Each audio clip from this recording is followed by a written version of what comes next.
The magic നോവലിലേക്ക് ഏവർക്കും സ്വാഗതം. സുധാകർ മംഗളോദയത്തിൻ്റെ അമ്മ വീട് പാർട്ട് 18. ഈ നോവൽ നിങ്ങൾക്ക് ഇഷ്ടമാകുന്നുണ്ടെങ്കിൽ സബ്സ്ക്രൈബ് ചെയ്യാതാണ് നിങ്ങൾ കാണുന്നതെങ്കിൽ പ്ലീസ് ഒന്ന് ഷെയർ ചെയ്ത് ലൈക്ക് ചെയ്ത് സബ്സ്ക്രൈബ് ചെയ്ത് ഹൈപ്പും കൂടി ഒന്ന് ചെയ്യണേ. ഇല്ല, ഞാനിത് വിശ്വസിക്കില്ല. അമ്മ എവിടേക്കോ പറഞ്ഞു വെച്ചിട്ട് നിൻ്റെ അച്ഛ ഞങ്ങളുടെ ഉണ്ണിയെ കൊല്ലാൻ നോക്കിയതാ. എനിക്ക് ഉറപ്പുണ്ട്, ഞങ്ങളിത് വെറുതെ വിടില്ല. എൻ്റെ അച്ഛൻ നല്ലതാണെന്ന് ഞാൻ വാദിക്കില്ല ദയോപ്പോ, ശ്രുതി അറിയിച്ചു. പക്ഷേ പ്രശാന്തിൻ്റെത് ഒരു ആക്സിഡൻ്റ് ആയിരുന്നു. ഞാനാ പ്രശാന്തിനെ റോഡിൽ നിന്ന് ഹോസ്പിറ്റലിൽ എത്തിച്ചത്. ആക്സിഡൻറ്റ് എങ്ങനെ സംഭവിച്ചു എന്ന് നിനക്ക് ഉറപ്പിച്ച് പറയാൻ പറ്റുമോ? മുൻപും 2 വീലർ ഉപയോഗിക്കണത് അവന് ഇഷ്ടമല്ലായിരുന്നു. അമ്മ അത് സമ്മതിക്കാറുമില്ല. അവനാണെങ്കിൽ ഒന്നാന്തരം ഒരു വണ്ടിയുണ്ട്. അതെടുക്കാതെ ബൈക്ക് എടുത്തുകൊണ്ട് പോയി ആക്സിഡൻ്റ് ആയെന്ന് പറഞ്ഞാൽ ഞങ്ങൾ ഒരു കാലത്തും വിശ്വസിക്കില്ല, ഒരു കാലത്തും. ദേ ആ കോൾ കട്ട് ചെയ്തു. അരമണിക്കൂർ കഴിഞ്ഞില്ല, ശ്രുതിക്ക് നന്മയുടെ കോൾ വന്നു. എന്തു പറ്റിയതാ ഞങ്ങളുടെ ഉണ്ണിക്ക്? വരാനും തിരക്കാനും പറ്റാറില്ലെങ്കിലും ഞങ്ങളുടെ പ്രാണനാവൻ. ഞങ്ങൾ 2 പേരും അവനെ എടുത്തു നടന്നിട്ടുണ്ട്. ഞങ്ങൾ 2 പെൺകിടാങ്ങൾക്ക് ശേഷം ഇല്ലത്തുണ്ടായ ഒരേ ഒരു ആൺപറപ്പ. നിനക്ക് വേണ്ടായിരുന്നെങ്കിൽ ഉപേക്ഷിക്കാമായിരുന്നില്ലേ? കൊല്ലാൻ ശ്രമിച്ചത് എന്തിനെ? എനിക്ക് ഇതിനൊരു മറുപടി ഇല്ല നന്മോപ്പു, ശ്രുതിയുടെ തൊണ്ടയിടറി. നിങ്ങൾ എന്ത് വേണമെങ്കിലും പറഞ്ഞോളൂ.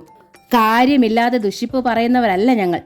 ചിറ്റിലശ്ശേരിയിൽ ഉണ്ടായിരുന്ന ഞങ്ങളുടെ സ്വത്ത് മുഴുവൻ വിറ്റ് കിട്ടിയ പണം മൊത്തം നിന്റെ പേരിൽ വാങ്ങിയ സ്ഥലത്ത് വീട് പണിയാൻ ചെലവിട്ടു ഞങ്ങളുടെ ഉണ്ണി.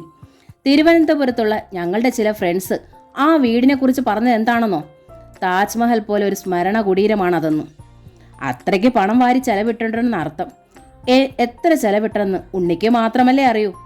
ആ വീട് സ്വന്തമാക്കിയത് കൊണ്ടാണ് നീ അവൻ്റെ അടുത്ത് വിവാഹമോചനം ആവശ്യപ്പെട്ടത്. അവൻ എന്തു തെറ്റ് ചെയ്തിട്ട്?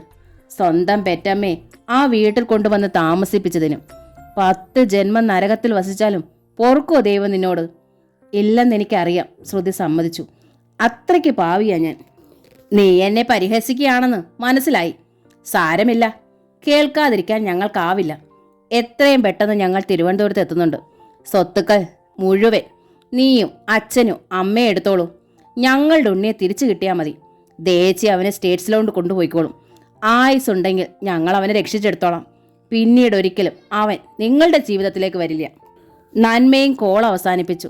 ശ്രുതിയുടെ പിന്നിൽ അമ്മ ഗിരിജ അന്തർജനം ഉണ്ടായിരുന്നു. ആരോടാ കുട്ടി നീ ഇത്ര താഴ്മയായി സംസാരിച്ചത്? പ്രശാന്തിന്റെ ഓപ്പോളായ നന്മോപ്പോനോടാ. നിന്നെ കുറ്റപ്പെടുത്തി കാണുമവർ ഇല്ലേ? വീട്ടിലെത്തി സ്വന്തം കുട്ടികളെ പോലും ശ്രദ്ധിക്കാതെ അവന്റെ കിടക്കക്കരയിൽ കാവലിരിക്കുന്നതിനുള്ള പ്രതിഫലം. അമ്മ കരുതും പോലെയല്ല, അവർക്ക് അവരുടേതായ ന്യായങ്ങളുണ്ടമ്മേ. എന്ത് ന്യായം? ഞാൻ കണ്ടിട്ടുള്ളതല്ലേ 2നെയും. പ്രശാന്തിന്റെ മൂത്തവരാണെങ്കിലും കണ്ടാൽ ഇളവരെ പോലെ തോന്നുന്ന 2 സുന്ദരി കോതകൾ. ആ അമ്മയുടെ അതേ ജനുസിൽപ്പെട്ടവർ. നമ്പൂതിരിമാരെ പോക്കറ്റിലോണ്ടാ അവർ നടക്കുന്നത്. അവർ പറയുന്നതിനപ്പുറം ഒന്നുമില്ല ആ 2 വിദ്യാസുരന്മാർക്കും. അതുപോലാണോ നിന്റെ എൻ്റെ അവസ്ഥ? എൻ്റെ കുടുംബസ്വത്ത് കൊണ്ടാ നിന്റെ അച്ഛൻ കോൺട്രാക്ട് നടത്തുന്നത്. ഒടുവിലെല്ലാം നശിപ്പിച്ചു. നിന്റെ അവസ്ഥയോ? ഭർത്താവ് ഉണ്ടെന്ന് പറയാം, വെറും ജീവച്ചവം. ആശുപത്രി ചെലവുകൾ നിന്റെ ശമ്പളത്തിൽ നിന്ന് അവർ പിടിക്കില്ലേ? ഇതിൽ ഭേദം അപ്പോൾ തന്നെ അങ്ങ് തീരണമായിരുന്നു. അമ്മേ, കത്തുന്ന മിഴികളാൽ ശ്രുതി ഗിരിജ അന്തർജനത്തെ നോക്കി. സ്വന്തം നമ്പൂതിരി ഇല്ലാതായാൽ അമ്മയ്ക്കുണ്ടാവണ മനോഭാവം വെച്ച് അമ്മ എന്നെ കാണരുത്. പ്രശാന്തിന്റെ ആയുസ്സിന് വേണ്ടി തപസ് ചെയ്യുന്നവളാ ഞാൻ. നിങ്ങളിൽ നിന്ന് പാരമ്പര്യമായി കിട്ടിയതല്ല ആ മനോഭാവം. അനുകരിക്കാനായ ഒരമ്മ കുറച്ചു നാൾ ഈ വീട്ടിലുണ്ടായിരുന്നു. അപ്പോഴാ മനുഷ്യബന്ധത്തിന്റെ ഇഴുക്കവും ആർദ്രതയും എനിക്ക് ബോധ്യമായത്. ആ പാവത്തിന് എന്ത് സംഭവിച്ചെന്നറിയാതെ നെഞ്ച് ഇപ്പോഴും കത്തുക. എൻ്റെ അമ്മയ്ക്ക് അത് മനസ്സിലാവില്ല. നമ്മൾ 2 തരം ക്രിയേഷൻസാ. അതുകൊണ്ട് ഇനി എന്ത് പറഞ്ഞിട്ടും കാര്യമില്ല. ബൈക്ക് ഉപയോഗിക്കാത്തവൻ കാർ പോർച്ചിലിട്ട് ആ പഴഞ്ചൻ 2 വീലറും എടുത്ത് പാഞ്ഞത് ആരുടെ കുറ്റോ? ഗിരിജ ചോദിച്ചു. അമ്മ സ്വന്തം നാട്ടിലേക്ക് പോവാൻ വാശി പിടിച്ചതിന് അവനവന്റെ ദേഷ്യം തീർത്തതാ. അതാ മറ്റാരുടെയും പ്രേരണയല്ലല്ലോ. എന്തിനാ പ്രശാന്ത് ആ ബൈക്കും എടുത്ത് പോയതെന്ന് ഇപ്പോഴും എനിക്കറിയില്ല. എനിക്ക് ഉത്തരം കിട്ടാത്തൊരു ചോദ്യമാത്. നീ അതോർത്ത് വെറുതെ തല പോയിക്കണ്ട. അഹമ്മതി, അത്രേ ഉള്ളൂ. അതുകൊണ്ട് നമുക്കൊരു ഗുണമുണ്ടായി. എന്തേ? ശ്രുതിയുടെ കണ്ണുകൾ വിടർന്നു. ഈ വീട് പണിഞ്ഞ തുക പിറ്റേന്ന് ഏൽപ്പിക്കണമെന്നായിരുന്നു അവന്റെ ജൽപ്പന. അമ്മയുടെ പേരിൽ വീട് വാങ്ങാനാണത്രേ. അമ്മയെ തിരിച്ചു കൊണ്ടുവരാൻ. ആ രാത്രി അങ്ങനെ സംഭവിച്ചില്ലായിരുന്നെങ്കിൽ പിറ്റേന്ന് നിന്റെ അച്ഛൻ അവന് എവിടുന്ന് അത്രയും പണം ഉണ്ടാക്കും? ശ്രുതിയുടെ കണ്ണുകൾ ഗിരിജയുടെ കണ്ണുകളിൽ തറഞ്ഞു നിന്നു. ആ നോട്ടം നേരിടാനാവാതെ ഗിരിജ ഒന്ന് പൊളഞ്ഞു. നീ എന്തേ ഇങ്ങനെ കണ്ണും മിഴിച്ചു നോക്കണത്? ഇവിടെ ആരും ഒന്നും ചെയ്തിട്ടില്ല. അവന്റെ തോന്നിയാസ അവനെ അകപ്പെടുത്തിയത്. അവനെയും അവന്റെ അമ്മയും പോലെ ശ്രീപത്മനാഭന്റെ കാൽച്ചോട്ടില് സാഷ്ടാംഗം കിടക്കുന്നവരൊന്നും അല്ല ഞങ്ങള്. അത്യാവശ്യത്തിന് ഈശ്വര വിചാരമുണ്ട്. അതുകൊണ്ട് ഈശ്വരൻ കാത്തു. അതാ സംഭവിച്ചത്. എന്തായാലും ഞാൻ കണ്ടുപിടിക്കും. ശ്രുതി തലകുലുക്കി. നിങ്ങൾ എന്തേലും ചെയ്തിട്ടുണ്ടെങ്കിൽ പിന്നെ ഈ രണ്ടുപേർ എൻ്റെ ആരുമായിരിക്കില്ല. നിങ്ങളെ കൊണ്ട് ഞാൻ എല്ലാം കോടതിയിൽ എണ്ണി എണ്ണി പറയിപ്പിക്കും. അവൾ തിരിഞ്ഞു നടന്നു. പിറ്റേന്ന് സുജിത്ത് ശ്രുതിയുടെ ഡ്യൂട്ടി റൂമിൻ്റെ വാതുക്കലെത്തി. എൻ്റെ വിവാഹത്തിൻ്റെ ഇൻവിറ്റേഷൻ തരാൻ വന്നതാ. ഇനിയൊരു മാസമുണ്ട്. എന്നാൽ ക്ഷണമൊക്കെ നേരത്തെ കഴിച്ചു വെക്കാമെന്ന് വിചാരിച്ചു. ക്ഷണിക്കാനല്ല, എന്തെങ്കിലും പറയാനാവും അയാൾ വന്നതെന്ന് അവൾക്ക് മനസ്സിലായി. ദൈവം ശത്രുക്കളുടെ പക്ഷത്ത് നിൽക്കുമ്പോൾ താൻ തീരസമൊന്നും കാട്ടിക്കൂടാ എന്ന് ശ്രുതി തീരുമാനിച്ചു. അഭിനന്ദനങ്ങൾ, അവൾ അറിയിച്ചു. പ്രാർത്ഥിക്കുകയും വേണം, സുജിത്ത് പറഞ്ഞു. ശ്രുതിയുടെ പ്രാർത്ഥനയ്ക്ക് ശക്തിയുണ്ട്. ശ്രുതി ഒന്നും മിണ്ടിയില്ല. നമ്മുടെ ഹോസ്പിറ്റലിൽ ഒരു റൂമർ പറഞ്ഞിട്ടുണ്ട്. മറ്റാരും ശ്രുതിയുടേത് പറയില്ലെന്ന് എനിക്കറിയാം. അതുകൊണ്ടാണ് ഞാൻ പറയണത്. ശ്രുതി ആകാംക്ഷയിൽ ആ മുഖത്തേക്ക് നോക്കി. ശ്രുതിയുടെ അച്ഛനാണ് പ്രശാന്തിനെ അകപ്പെടുത്താൻ ശ്രമിച്ചതെന്ന്. അവർ തമ്മിൽ എന്തോ കാർഷ് നടന്നിട്ടുണ്ടെന്ന് പോലും. ശ്രുതിയുടെ നെഞ്ചിടറി. എങ്കിലും പെട്ടെന്ന് അവൾ നിഷേധിച്ചു. നോ, അതൊരു ആക്സിഡന്റ് ആണെന്ന് എനിക്ക് ബോധ്യമുണ്ട്. ബൈക്ക് ഉപയോഗിക്കാത്ത പ്രശാന്ത് മഴയത്ത് ബൈക്കുമായി പറന്നു. പക്ഷേ ഇവിടെ രഹസ്യമായി പ്രചരിക്കുന്ന ന്യൂസ് അതല്ല. ശ്രുതിയുടെ അച്ഛൻ്റെ ഒരു ഗുണ്ട ജീപ്പുമായി വന്ന് ബൈക്ക് തട്ടിത്തെറിപ്പിക്കുകയായിരുന്നത്രേ. മഴ പെയ്തത് അതിനുശേഷമാണെന്നും. ആരാണ് ദൃക്സാക്ഷി? എനിക്കറിയില്ല. പ്രശാന്ത് ബൈക്കിലാണ് വരണതെന്ന് ഗുണ്ട മുൻകൂട്ടി അറിഞ്ഞോ? ജ്ഞാനദൃഷ്ടി ഉപയോഗിച്ച്? അറിയില്ല എന്ന ഭാവത്തിൽ സുജിത്ത് കൈ കുടഞ്ഞു. ഞാനിപ്പോൾ തൻ്റെ പഴയ ശത്രുവൊന്നുമല്ല. പഴയ പകയും എന്നിലില്ല. തൻ്റെ അവസ്ഥയിൽ ഇപ്പോൾ എനിക്ക് സഹതാപമാണ്. അതിന് കാരണക്കാരി എൻ്റെ പ്രതിശ്രുത വധു തന്നെയാണ്. അവളോട് ഞാൻ എല്ലാം പറഞ്ഞിരുന്നു. തന്നെ ഒന്ന് പേടിപ്പിക്കാനാ മോളെയും കൊണ്ടന്ന് ഹോട്ടലിൽ പോയതെങ്കിലും അതൊക്കെ മഹാവൃത്തികേടായി പോയെന്നാ അവൾ പറയണത്. അവൾ ഒരു ഏഞ്ചലാ. അപ്പോൾ കൂടെ ജീവിക്കണമെങ്കിൽ ഞാൻ മാറാതെ തരമില്ലല്ലോ. സുജിത്ത് പറഞ്ഞതൊന്നും ശ്രുതി മുഖവിലക്കെടുത്തില്ല. എങ്കിലും അവൾ പുഞ്ചിരിച്ചു. നന്ദി, സുജിത്തിന് നല്ലത് വരട്ടെ. സംസാരം അവസാനിപ്പിക്കുന്നു എന്ന ഭാവമായിരുന്നു ആ മുഖത്ത്. അത് മനസ്സിലാക്കി സുജിത്ത് തിരിഞ്ഞു നടക്കുകയും ചെയ്തു. അടുത്ത ദിവസം മലയാളത്തിലെ പ്രധാനപ്പെട്ട 2 പത്രങ്ങളിൽ കാൺമാനില്ല എന്ന തലക്കെട്ടോടെ പ്രേമചന്ദ്രന്റെ ചിത്രം അടിച്ചു വന്നു. സുമംഗല ടീച്ചർ എന്ന മധ്യവയസ്കയോടൊപ്പമാണ് അയാളെ കാണാതായതെന്നും വ്യക്തമാക്കിയിരുന്നു. ഉച്ചപൂജ കഴിഞ്ഞു മടങ്ങി വരും വഴി വായനശാലയിൽ വെച്ചാണ് നാരായണൻ പോറ്റിയത് കാണുന്നത്. മഠത്തിൽ വരുത്തുന്ന പത്രമായതിനാൽ അയാൾ തിടുക്കത്തിലെത്തി അതെടുത്ത് ടീച്ചറെ കാണിച്ചു. പ്രേമൻ. ടീച്ചറുടെ ചുണ്ടുകൾ വിറച്ചു. ചിറ്റിലശ്ശേരിയിൽ നിന്ന് വേണു എന്ന അറിയിപ്പ് കൊടുത്തിരിക്കുന്നത്. ഈശ്വര, ആ കുട്ടിക്ക് എന്തു പറ്റി? ഞാൻ കാരണമാണല്ലോ എല്ലാം. അമ്മ വിഷമിക്കേണ്ട, നാരായണൻ ആശ്വസിപ്പിച്ചു. അമ്മയുടെ ഗ്രാമപ്പേരെങ്കിലും അങ്ങനെ ഓർമ്മയെ വന്നല്ലോ. മകന്റെ പത്രപരസ്യമൊന്നും കൊടുത്തില്ലെങ്കിലും അമ്മയോടൊപ്പം കാണാതായ ചെറുപ്പക്കാരൻ്റെ അച്ഛനെങ്കിലും ഇങ്ങനെയൊന്ന് തോന്നിയല്ലോ. അമ്മയ്ക്ക് ചിറ്റിലശ്ശേരിയിലേക്കാണ് പോകേണ്ടതെങ്കിൽ അമ്മയെ ഞാൻ അവിടെ കൊണ്ടുവന്നാക്കാം. ടീച്ചർ വല്ലാത്ത വിഷമത്തിൽ നാരായണനെ നോക്കി. പക്ഷേ അവർക്ക് എന്താണ് പറയേണ്ടതെന്ന് അറിയില്ലായിരുന്നു. അതല്ല, അമ്മയ്ക്ക് തിരുവനന്തപുരത്ത് മകൻ്റെ അടുത്തേക്ക് തന്നെ തിരിച്ചു പോയാൽ മതിയെങ്കിൽ അതിന് ഞാൻ വഴിയുണ്ടാക്കാം. എനിക്ക് എങ്ങടും പോകണമെന്നില്ല കുട്ടി. ടീച്ചറുടെ തൊണ്ടയിടറി. പാവം പ്രേമന് എന്ത് പറ്റിയിട്ടെന്ന് ഓർത്താ മോനെ അമ്മയ്ക്ക് വേവലാതി. ഇന്നേ തരം ചെറുപ്പക്കാരനെ അല്ലത്, ശുദ്ധ പാവം. നാട്ടിൻ പുറത്തിൻ്റെ മുഴുവൻ നിഷ്കളങ്കതയുള്ളൊരു കുട്ടി. പഠിപ്പും കുറവ്, ലോകപരിചയവും കുറവ്. വഴി തെറ്റി എവിടെങ്കിലും പോയിട്ടുണ്ടാവുമോ? അതോ വല്ല അപകടത്തിലും ചെന്ന് ചാടിയോ? എന്ത് പറ്റിയാലും ഫോണിൽ ബന്ധപ്പെടാലോ. അവൻ എവിടാണെന്നറിഞ്ഞാലും അവിടെ പറന്നെത്തൂലോ അവൻ്റെ അച്ഛൻ. അപ്പൊ പിന്നെ എന്താണാവോ അതിന് പറ്റിയത്? എല്ലാം ഞാൻ കാരണമാണല്ലോ എന്ന് ഓർക്കുമ്പോഴാ എൻ്റെ നെഞ്ചുരുകണു. അമ്മ ഭയക്കും പോലെ ഒന്നും സംഭവിച്ചിട്ടുണ്ടാവില്ല ഈ പ്രേമന്. അമ്മയെ കാണാതെ പരിഭ്രമിച്ച് എവിടെയൊക്കെയോ തേടി നടക്കിയ. അമ്മയെ കൂടാതെ ചിറ്റിലശ്ശേരിക്കോ തിരികെ തിരുവനന്തപുരത്തോ ചെല്ലാനാവാത്ത പാവം വിഷമിക്കണുണ്ടാവും. എങ്കിൽ എങ്ങടെങ്കിലും ഫോൺ ചെയ്തൊന്ന് വിവരം അറിയിച്ചൂടെ? അതിനുള്ള ധൈര്യം ഉണ്ടാവില്ലമ്മേ. എനിക്ക് മനസ്സിലാവുന്നുണ്ട് ആ പാവത്തിൻ്റെ അവസ്ഥ. അമ്മയെ കൂടാതെ 2 ഇടത്തേക്ക് ചെന്നാലും കുറ്റപ്പെടുത്തലുകളും ശകാരവും ഉണ്ടെന്നാവും പ്രേമന്റെ ഭയം. കുരങ്ങും പാമ്പിനെ പിടിച്ചെന്താവും അതിൻ്റെ അവസ്ഥ? അതിനാ കുട്ടി തെറ്റൊന്നും ചെയ്തിട്ടില്ലല്ലോ മോനെ. അതെന്ന് നമുക്കല്ലേ അറിയൂ. ആവും പോലെ മനുഷ്യരെ ദ്രോഹിക്കണ ചിലർക്ക് തങ്ങളൊരു തെറ്റും ചെയ്തിട്ടില്ലേ എന്ന് തോന്നലുണ്ടാവാറുണ്ട്. അത്തരം ദുഷ്ടന്മാർക്കിടയിൽ ഒരു തെറ്റും ചെയ്യാതെ തന്നെ തൻ്റെ കയ്യിൽ നിന്നെങ്കിലും തെറ്റ് സംഭവിച്ചിരിക്കുമോ എന്ന് ശങ്കിക്കുന്ന അപൂർവ നന്മയുള്ളവരുമുണ്ട്. പ്രേമൻ അത്തരത്തിലൊരാളാണ്. അമ്മയെ കാണാതായത് സ്വന്തം പിഴവ് കൊണ്ടെന്നാണെന്നാവും അയാളുടെ വിചാരം. അതുകൊണ്ട് ആരെ അഭിമുഖീകരിക്കാനാവാതെ ഒന്ന് ഫോൺ ചെയ്യാൻ പോലും ധൈര്യം കിട്ടാതെ എവിടെങ്കിലും ഒളിച്ച് കഴിയുമായിരിക്കും അമ്മേ ആ സാധു. എങ്ങനെയാ മോനെ നമ്മൾ ആ കുട്ടിയെ ഒന്ന് രക്ഷിക്കുക? അതിന് അമ്മ തന്നെ മുൻകൈ എടുക്കേണ്ടി വരും. നമ്മൾ എങ്ങടാ പോണേന്ന് അമ്മ പറയൂ. ചിറ്റിലശ്ശേരിക്കാണോ അതോ തിരുവനന്തപുരത്തിനോ? ടീച്ചറുടെ മുഖത്ത് വീണ്ടും ഉത്തരമുട്ടൽ പ്രകടമായി. അമ്മ പറഞ്ഞോളൂ. നാരായണൻ പുഞ്ചിരിച്ചു. ഈ പ്രേമനെ എനിക്കറിയില്ല. വേണുമേനോനെയും അമ്മയുടെ മകനെയും ആരെയും എനിക്കറിയില്ല. അതുകൊണ്ട് നമ്മൾ എങ്ങടാണ് പോകേണ്ടതെന്ന് അമ്മ തന്നെ പറഞ്ഞു തരേണ്ടി വരും. തിരുവനന്തപുരത്തിന് ഉടനെ മടങ്ങണത് എനിക്ക് ആലോചിക്കാൻ തന്നെ ബുദ്ധിമുട്ടുണ്ട് മോനെ. കുനിഞ്ഞ മുഖത്തോടെയാണ് ടീച്ചർ അറിയിച്ചത്. അതെന്തേ? നാരായണൻ ചോദിച്ചു. തിരുവനന്തപുരത്തെ അവസ്ഥ അത്ര സുഖകരമല്ലാഞ്ഞിട്ടാ പ്രേമനെ വിളിച്ചു വരുത്തി ഞാൻ ചിറ്റിലശ്ശേരിയിലേക്ക് പോകാമെന്ന് വെച്ചത്. എന്നിട്ട് ഞാൻ വീണ്ടും തിരുവനന്തപുരത്തേക്ക് മടങ്ങിയ എന്തേ അമ്മയെ തിരുവനന്തപുരത്ത് കുഴപ്പം? അമ്മയുടെ സ്വന്തം മകനോട് തന്നെ പറയുകയാണെന്ന് കരുതി പറഞ്ഞോളൂ. അമ്മ ഈ സങ്കടത്തിൽ നിന്ന് ഞാൻ കരകയറ്റി തരാം. എത്രയും കുറഞ്ഞ വാചകങ്ങളാണ് അമ്മ തിരുവനന്തപുരം വീട്ടിലെ അവസ്ഥ അറിയിച്ചത്. ഞാൻ അവിടെ കയറി ചെന്നപ്പോഴത്തെ മനോഭാവത്തിൽ നിന്നും എൻ്റെ ഉണ്ണിയുടെ വേളി ഒരുപാട് ഉയരെ എത്തി. എൻ്റെ സ്വന്തം മക്കൾക്കൊപ്പം തന്നെ ആ കുട്ടി എന്നെ സ്നേഹിക്കാനും തുടങ്ങി. പക്ഷേ അപ്പോഴേക്കും ഉണ്ണി ആ കുട്ടിയിൽ നിന്ന് ഒരുപാട് അകന്നു കഴിഞ്ഞിരുന്നു. അവളുടെ കഴിഞ്ഞ കാലത്തെ തെറ്റുകൾ പൊറുക്കാനോ പൊരുത്തപ്പെടാനോ അവൻ തയ്യാറേ അല്ല. എന്നു മാത്രമല്ല, അവളുടെ മാനസിക പരിവർത്തനം അംഗീകരിക്കാനും ഉണ്ണിക്ക് കഴിയണില്ല. അവരെ ഒരുമിപ്പിക്കാനുള്ള എൻ്റെ ശ്രമം മുഴുവൻ അവരെ ഒന്നുകൂടി അകറ്റാനാണ് വഴിവെച്ചത്. സങ്കടത്തിലായത് ഇത്തിരി പോന്ന 2 കുട്ടികളും.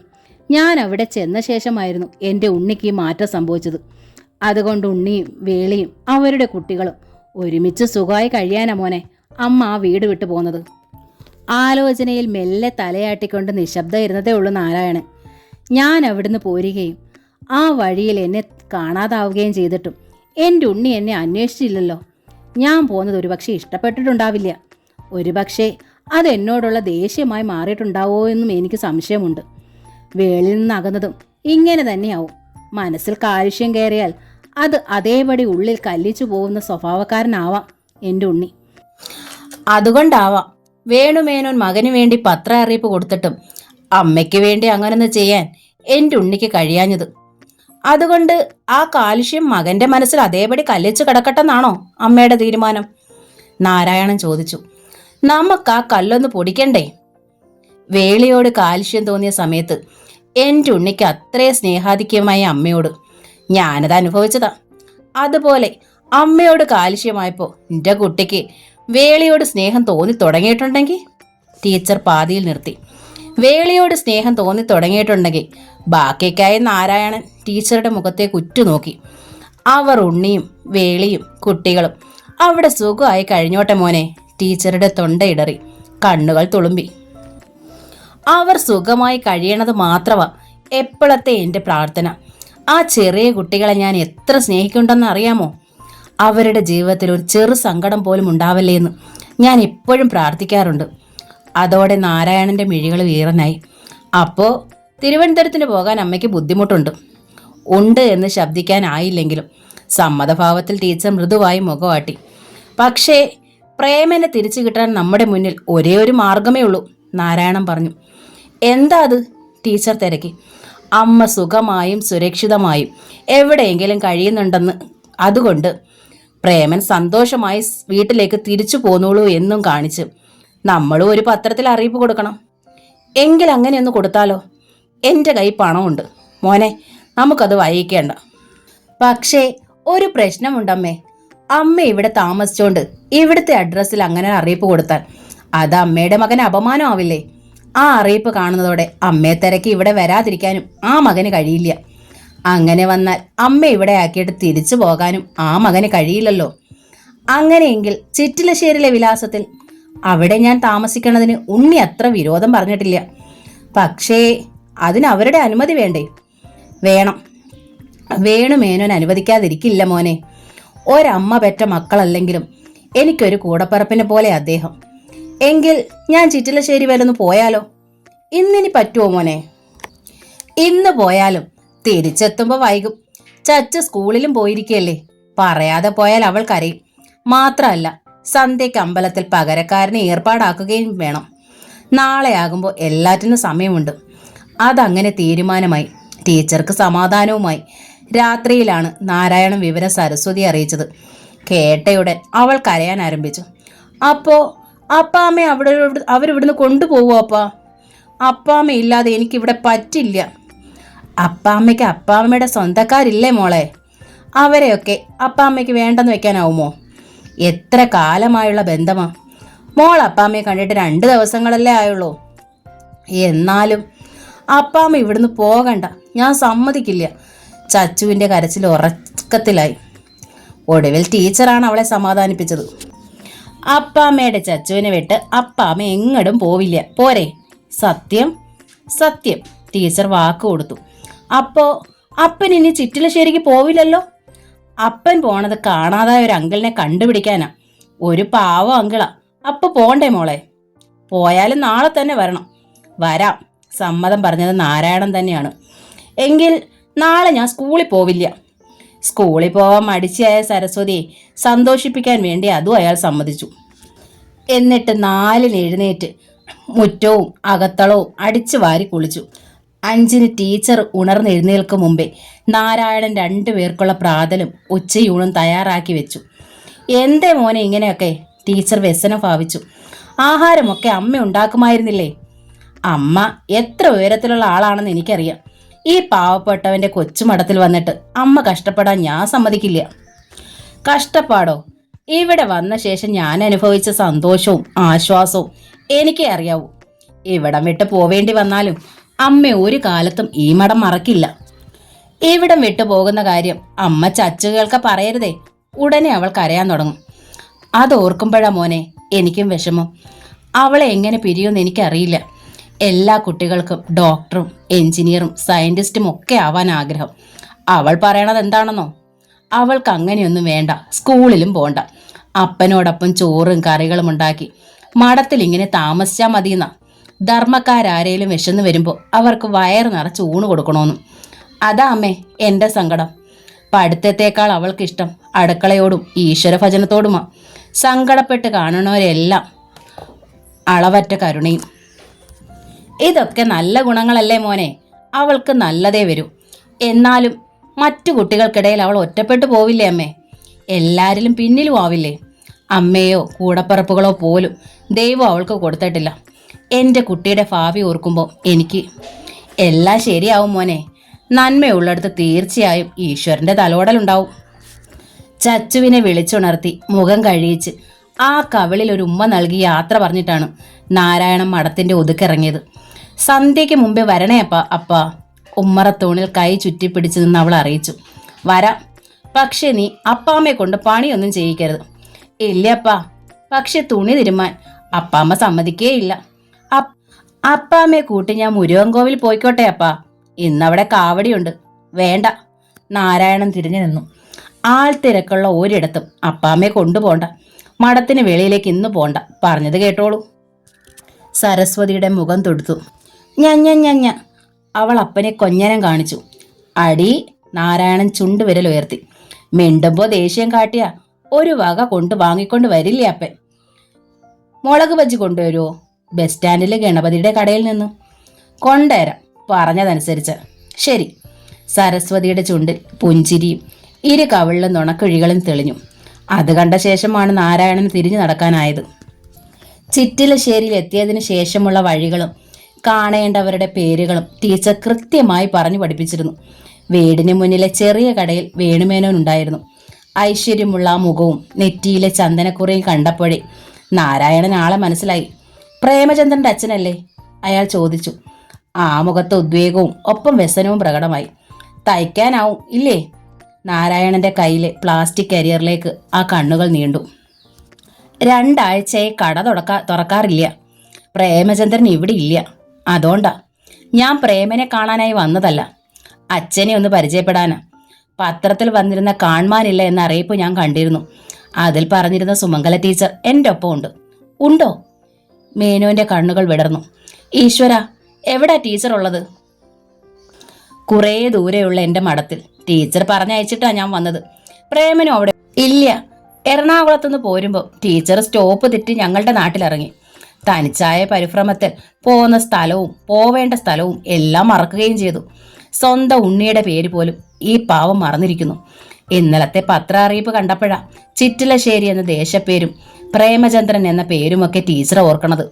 അങ്ങനെയാ എന്നെ അയച്ചത്. അപ്പോ പ്രേമചന്ദ്രനെ കുറിച്ച് ഒന്നും അറിയില്ലേ? ടീച്ചറെ കാണാതെ വേവലാതിപ്പെട്ട് എവിടെയൊക്കെ തേടി നടക്കുന്നുണ്ടാവും എന്നാണ് എൻ്റെ ഊഹം. ടീച്ചറെ കൂടാതെ നിങ്ങളുടെ ആരുടെയും മുന്നിൽ വരാനും ഭയം ഉണ്ടാവും പാവത്തിന്. ഉണ്ടാവും. മേനോൻ തലയാട്ടി. അത്ര ശുദ്ധനാവൻ. ടീച്ചറെ കണ്ടുകിട്ടിയിരിക്കുന്നതായി ഒരറിയിപ്പ് പത്രത്തിൽ കൊടുത്താൽ പ്രേമൻ തിരിച്ചു വരുമെന്നാണ് എൻ്റെ പ്രതീക്ഷ. പരസ്യ ചെലവിനുള്ള പണവും ടീച്ചർ തന്നയച്ചിട്ടുണ്ട്. എന്താ കുട്ടിയുടെ പേര്? നാരായണൻ. എങ്കിൽ നമുക്ക് പിന്നിലുള്ള ഞങ്ങളുടെ വീട്ടിലേക്ക് പോകാം. കടയടച്ചിട്ട് വേണുമേനോൻ നാരായണനെയും കൊണ്ട് സ്വന്തം വീട്ടിൽ ചെന്നു. ഭാര്യയെയും മകളെയും മരുമകളെയും നാരായണന് പരിചയപ്പെടുത്തുകയും ചെയ്തു. പ്രേമനെക്കുറിച്ചുള്ള സംസാരം വന്നതോടെ സ്ത്രീകൾ 3 പേരും കരയാൻ തുടങ്ങി. കല്യാണം കഴിഞ്ഞിട്ട് ഒരു രാത്രി മാത്രം ഈ കുട്ടി ഭർത്താവിനോടൊപ്പം പാർത്തിട്ടുള്ളൂ. മരുമകളെ ചൂണ്ടി മേനോൻ പറഞ്ഞു. പ്രേമനെ കാണാതായതിന് ദേശക്കാരിതിനെയാ പഴിക്കുന്നത്. എന്ത് തെറ്റ് ചെയ്ത് ഈ കുട്ടി? സ്ത്രീധന കൊതിയനായ ഭർത്താവിൽ നിന്നും മക്കളെയും കൂട്ടി പിരിഞ്ഞു വന്ന് നിൽക്കുക എൻ്റെ സ്വന്തം മകൾ. പ്രേമനെ കാണാനില്ലെന്നറിഞ്ഞതോടെ ജലപാനം ചെയ്തിട്ടില്ല എൻ്റെ ഭാര്യ. ഞാൻ എന്താ കുട്ടിയെ കാട്ടുക? പ്രേമം തിരിച്ചു വരും. എല്ലാവരോടുമായി നാരായണൻ അറിയിച്ചു. സുമംഗല ടീച്ചറെ കാണാതെ തേടി നടക്കുക അയാൾ. ടീച്ചറെ കണ്ടുകിട്ടിയെന്നറിഞ്ഞാൽ പ്രേമൻ ഇവിടെ പറന്നെത്തും. പക്ഷേ ടീച്ചറിനെ കണ്ടുകിട്ടിയെന്ന് നമ്മൾ എങ്ങനെയാ മോനെ പത്രത്തിൽ അറിയിക്കുക? മേനോൻ ചോദിച്ചു. അതിനെന്താ അച്ഛാ കുഴപ്പം? നാരായണൻ ചോദിച്ചു. ടീച്ചറെ കണ്ടുകിട്ടിയെന്നറിഞ്ഞാൽ അവരുടെ മരുമക്കളും സ്വന്തം മക്കളും എല്ലാം തേടി വരില്ലേ? തേടി വരട്ടെ. അവർ ഒരുമിച്ച് ചേരണമെന്ന് നല്ലതല്ലേ? ഒരുമിച്ച് ചേരുമ്പോൾ ടീച്ചർ മകനെ തിരക്കില്ലേ? അതിനെന്താ കുഴപ്പം? ചിലപ്പോൾ മകൻ വന്ന് അമ്മയെ കൂട്ടിക്കൊണ്ടു പോയിക്കൂടാന്നില്ലല്ലോ. വരാനാകുമായിരുന്നെങ്കിൽ ആ കുട്ടം വന്നേനെ മോനെ. പക്ഷേ ആ പാവം വേളി ജോലി ചെയ്യണ ഹോസ്പിറ്റലിൽ ICUയിൽ ബോധമില്ലാതെ ചലനമില്ലാതെ കൃത്രിമ ശ്വാസം സ്വീകരിച്ച് കോമായിൽ കിടക്കുക. ഏത് നിമിഷവും എന്ത് സംഭവിക്കാം. അതെങ്ങനാ നമ്മൾ ടീച്ചറോട് പറയുക? പറഞ്ഞാൽ ആ നിമിഷം ആ സ്ത്രീയുടെ പ്രാണം പോവും. എനിക്ക് ഉറപ്പാ.